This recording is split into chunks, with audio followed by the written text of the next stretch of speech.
anúncio de que estava tendo um golpe militar e como que mais ou menos foi a mobilização estudantil nesse período que aconteceu o golpe, mesmo que ele estava indo como aluno da faculdade, ou que estava, mais ou menos a repercussão. Acho que muita gente aqui não tem ideia do que mais ou menos é isso. Eu tinha 10 anos, então não posso. Nessa fase eu não posso jogar ainda. Comigo tinha 10 anos, eu jogava no lado da história antiga e o Silvio estava na Bahia, não tinha chegado ainda nesta gloriosa terra. Curiosamente, por conta de uma situação que envolveu a vida do Caminho União, também todo o movimento todo, nós estivemos junto com um colega nosso, Zé Início Duarte, que atualmente é o secretário, fui aluno desta casa, e atualmente é o secretário executivo do Conselho Nacional, secretário municipal de saúde. Onde nós temos fazer uma incursão para tentar trabalhar uma questão que eu pretendo apresentar posteriormente. Mas em relação à pergunta de 64, nós tivemos a oportunidade, até por generosidade do André Mota, de ter acesso à ata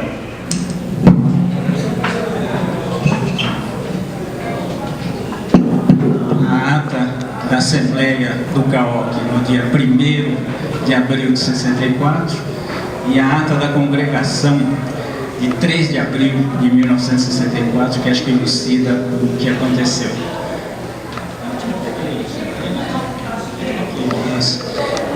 Desculpa, mas na ata, se vocês tiverem a oportunidade de olhar a ata do CAOC de 1º de abril de 64, vocês vão ter a oportunidade de acontecer. Nós recebemos uma correspondência do presidente da UNE na época, José Serra, em que, preocupado com a situação toda que o Brasil vivia, reconhecendo a situação do golpe militar, que na verdade não era só militar, era um golpe civil militar, é importante que isso seja registrado, não foi um golpe dos militares, foi um golpe urdido também pelos civis, que contaram com a colaboração dos militares, manifestava que toda a preocupação, toda a quebra da legalidade democrática que existia passava no Brasil e decretava a UNE em greve. Tínhamos uma assembleia marcada para o 1º de abril por um outro assunto. Também se introduziu a questão com o conhecimento do que estava acontecendo no país, com toda a preocupação. Na verdade, no dia 31 de março, à noite, eu particularmente estava na Rua Maria Antônia, onde ficava a Faculdade de Filosofia, onde fervilhava toda uma discussão a respeito do que estava acontecendo. E, curiosamente, nós, quer dizer, ao tomarmos conhecimento, nós fomos a única faculdade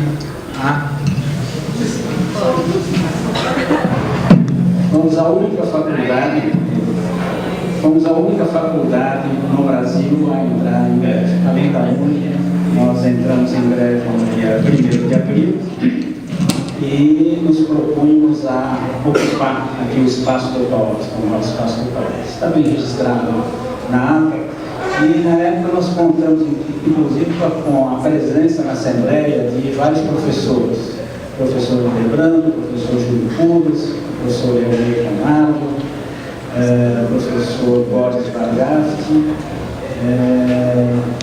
esquecendo de outros professores. Mas, enfim, um conjunto de professores, e o professor Lebrando teve a oportunidade de fazer a sua manifestação também, com toda a preocupação que estava acontecendo no Brasil, com o golpe que ocorria, fez a exposição e conclamou ao fato de que naquela época os professores mal conversavam com os alunos. Aquilo era uma oportunidade bastante interessante, onde havia uma integração, a necessidade de uma integração maior entre professores e alunos. E aquela sessão, acho que foi memorável até nesse sentido. Estocaram todos esses professores, que foram logo em seguida caçados, né? Alguns deles depois incorporados e depois caçados de novo, como é o caso do professor Luiz Branco, da Silva, que acho que todos conhecem. E nós então resolvemos entrar em greve. No dia 2 de abril, o presidente do centro acadêmico, Eduardo Manzano, foi chamado à diretoria da faculdade, foi feita uma nova assembleia, e no qual o Eduardo Manzano declarou que tinha sido chamado pelo diretor da faculdade de que se nós mantivéssemos a greve, ele chamaria a polícia para intervir aqui na Faculdade de Medicina. Coisa absolutamente inaceitável nos dias de hoje, mesmo aqueles dias que uma instituição universitária seja invadida pela polícia. Mas esta era a nossa diretoria da época, esses eram os nossos professores. E os professores também tomaram conhecimento e numa sessão da congregação, à época a congregação era constituída pelos professores catedráticos, né, também tinha os professores titulares, e tinha uma representação, acho que foi dita aqui, a representação diminuta de alunos e uma representação diminuta das outras categorias de professores. Tiraram uma resolução de apoio integral à revolução, chamavam aqui como revolução, onde eles então declaravam apoio total à revolução e foram ao governador, na época, o governador Mário Barros, de triste memória, para mostrar o apoio da Faculdade de Medicina. Somente 6 pessoas votaram contra essa resolução. O professor Alberto Barba da Silva, caçado em seguida, o professor Reinaldo de Avelino, um grande cardiologista, que perdeu um concurso, como é de hábito aqui na faculdade, alguns concursos terem sua condução de uma forma estranha, mas enfim, não é o momento para a gente estar analisando essa questão. O professor Reinaldo de Avelino, o professor Isaías Rau e os alunos Eduardo Manzano, Clóvis Taquibuti e Carlos Regis Amparo Júnior votaram contra. Os demais todos votaram a favor e com uma grande repressão da congregação da faculdade aos alunos ao caótico. Não foi aqui colocado, que está manifestado, está registrado na ata. Eu acho que seria uma coisa bastante interessante que a gente pudesse levantar essas questões, que a gente pudesse trabalhar tudo isso que aconteceu, uma medida que isso tudo está registrado e qual foi a posição que muitos dos nossos professores tomaram nessa questão e que merece realmente ser esclarecido, como todo o processo que está instalado no Brasil, a Comissão da Verdade, embora haja críticas, mas eu acho que essa é uma coisa importante. Não sei se respondi a questão que foi levantada, mas era isso que eu gostaria de declarar, porque é um conhecimento do que aconteceu à época. Eu gostaria depois de ter uma manifestação, mas aí é uma pergunta minha que eu farei aos irmãos. Alô, só testar um pouquinho, a gente está com problema. O pessoal que está para cá está ouvindo bem tudo, não? Dá para ouvir? Qualquer coisa, se estiver ruim, vem um pouquinho mais para cá, que aí sai o som de lá. Aí dá para ouvir melhor. Alguém quer acrescentar alguma fala?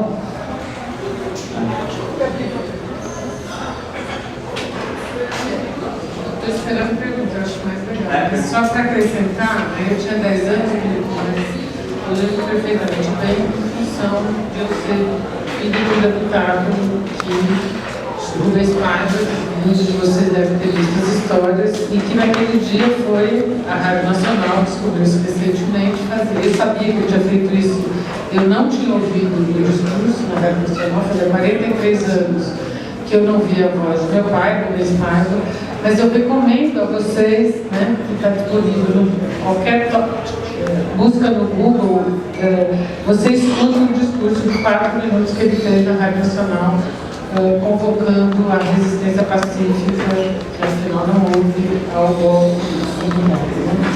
E eu queria também sugerir, para quem quiser ver, e eu já tinha sugerido isso ao CAOC, fazer um ciclo de cinema, né? Tem um monte de filmes interessantíssimos que a gente pode trazer o que foi essa situação do golpe militar, né? Recomendo especialmente uma série da TV Record, não sei se alguém teve oportunidade de assistir na semana passada, sobre os 50 anos do golpe, que tem vários furos de reportagem, né? Um deles é o depoimento de um senhor de 92 anos, né, que acompanhou a corrupção do general Cruz. Vocês já viram isso? Nossos colegas aqui, né? recebendo malas de dólares, tá certo? Numa viagem aos Estados Unidos, tá certo? O general Cru era braço direito do João Goulart, que era o presidente eleito, tá certo? E acordando com os americanos o modo como o golpe seria dado, né? Nesse segmento que a Rádio Record fez, tem a descrição detalhada, que é possível assistir um filme que chama O Dia que Durou 21 Dias, tá? 21 anos, O Dia que Durou 21 anos, que é imperdível, que mostra o envolvimento direto do governo americano e dos interesses americanos, né, na época, com o golpe, né? E, enfim, o meu pai, que foi ao rádio denunciar, foi a pessoa que coordenou a Comissão Parlamentar de Inquérito, que provou, eu só queria completar a história, que 30% do Congresso Nacional naquele momento, né, tinha sido financiado por dinheiro americano, ou seja, 30% dos parlamentares eleitos tinham tido a sua campanha com dinheiro americano, né? Isso está provado na CPI, não é à toa que ele foi depois mais tarde assassinado, tá certo? Ele tinha um ódio de ser a pessoa que desvendou o envolvimento de 30% do Congresso Nacional. E é importante que vocês tenham isso em mente, tá certo? Que 30% do Congresso Nacional foi quem deu o golpe no dia 64, né? E esses segmentos que eu estou sugerindo, cliquem lá, Record, 50 anos da ditadura, tem 3 filmes imperdíveis, um deles é esse. Esse segmento, o Álvaro Moradrade, que foi quem declarou o cargo vago, tá certo? É um parlamentar, tá certo? Então, a ditadura não foi um bando de militares que tomou o poder e o impôs ao serviço. Eu quero deixar isso muito claro. Foi um grupo de parlamentares comprados com dinheiro americano, associados a um grupo de empresários, e não foram todos os empresários. Nesses vídeos da Record, nessas reportagens da Record, vocês vão ver a história do dono da Paner. Vocês lembram da Paner? Né? Nas asas da Paner, talvez alguns de vocês tenham ouvido alguma música, né? Que foi derrotado pela ditadura porque trouxe o João Goulart de volta da China, na viagem da China.